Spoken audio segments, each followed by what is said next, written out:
Elise, Jordan, you spent some time down in the state of Georgia the last few days. If this week was about Pennsylvania, next week, Tuesday, is going to be about the state of Georgia. Big governor's race down there, big Senate race, and, of course, all the statewide races. What did you find talking to some voters of both parties? Well, I'm Georgia? really excited about this. It's the first time that on Morning Joe, we've had Morning Joe focus groups. And over the last couple of years, since 2016, I've done hundreds of these groups with a British polling group. And so one of my partners on that project, we teamed up and we surveyed the local electorate, and we have a group of Democrats and a group of Republicans, and we fine-tuned it using a deeper survey with this great device called Question Pro. And so then you're going to get to see the result of that. These groups of Democratic voters sitting around talking about their worldview, and then Republican voters. And let's start out now with the Republican voters we talked to in Atlanta, Georgia this weekend. It's a crap show right now. I think with all the social media that we have, you can see it at a click of a button. We really are, I think, right now as a nation, a joke. And that's unfortunate because we are a powerhouse. We do help other countries, other nations around the world. And we're a laughingstock, I think, unfortunately. Sarah, I see you nodding. I'm embarrassed.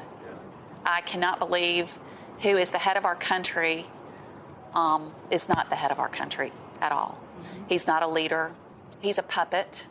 I worry about his mental stability. He hasn't done what he said he was going to do. So I really want to take these Democratic voters and say, are you happy now? Are you happy now? I really feel like COVID-19 was a big catalyst in dividing people politically, with Democrats were supporting the vaccine mandates and the mask mandates, and then Republicans were the opposite, when it really didn't necessarily have to be that way for a health issue. A lot of it started when they started pulling down all the statues, the stuff about removing everything from history. And I think a lot of that started, in my opinion, started splitting it more and more. It was more of a race thing, who's right and who's wrong and who they want in the, to be taking care of their sides. But I mean, does anyone really care that much about statues? I care about the history. Yeah, the history. Because you even got Stone Mountain here, and they're wanting to take away that whole carving and everything. And there's been a lot of stuff out there at Stone Mountain. I do not think we are headed in the right direction. I am 38 years old. I'll be 39. And up until the last 4 years of my life, I've never been called a racial slur.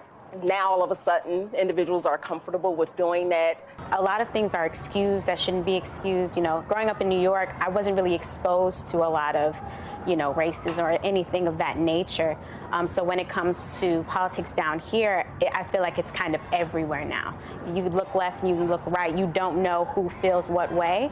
I don't think that America is progressing in the way that it should be. And a lot of the times I think that I should leave. It's gotten really divided because people have either not learned or forgotten, or it just feels better not to assess the credibility of stuff. And it just feels good to sit in a group of people like this and say, screw them, screw the other. I don't want to hear what they have to say, and it's really hard to empathize. And I think we've just lost that empathy for the other. It's kind of hard to say we're going in the right direction, because on one end, yes, on another, no. I'm hopeful. In the past 4 years, being prior military, I kind of felt like, those folks who came back from the Vietnam War or whatever, and being black and coming back and your country hating you. The years that I put in the military, it seems like it was for nothing. To come back and it's like, wow, what did I do? And I saw the Klan flags, and that stuff is very, disrespectful, to people who served, or even just regular Americans, And so I just kind of feel, I don't know. Like, sometimes I regret joining the military.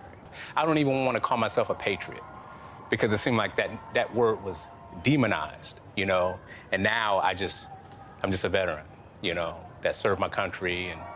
But it's kind of hard to determine, what the future is like. Wow, fascinating. I mean, that's just the tip of the iceberg. You spent so much time. We're going to hear much more from that. But Elise, what were you, as you sat with them for the totality of that day, and you spent a lot of time with voters, there is a disgust, I think, among both sides about the way the country is going for different reasons, but about where we're headed. Well, and Republican voters really focus on the dysfunction and on what they see as Joe Biden's mental state, frankly, and what they called his incompetence.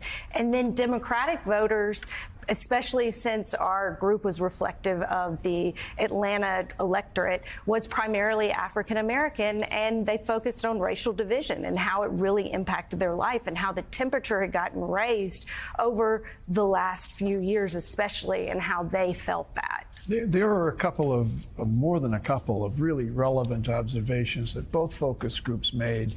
The Republican focus groups, they want to remove our history, one woman said, talking about statues being taken down. We're a laughingstock. I'm embarrassed. President Biden's mental status, they're referring to that.